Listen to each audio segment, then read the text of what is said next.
High. 20 মিনিটের মধ্যে একটা মাংসের রেসিপি দেখাবো যেটা আমার মা বানিয়েছে, তো চলো শেয়ার করি।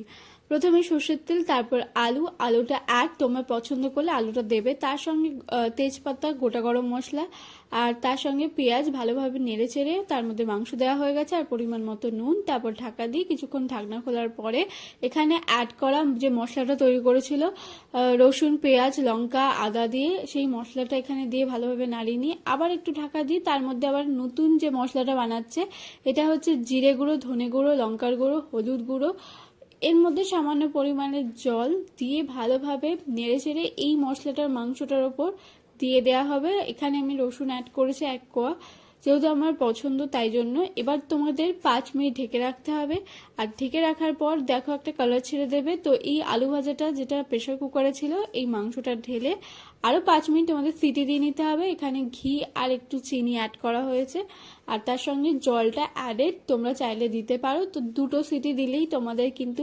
মাংসটা একদমই রেডি হয়ে যাবে, তাও আবার 20 মিনিটে। আই হোপ তোমাদের এই রেসিপিটা পছন্দ হয়েছে। যদি পছন্দ হয়ে থাকে তো প্লিজ কমেন্টে জানাও, আর ভালো লাগলে একটা লাইক করে দিও।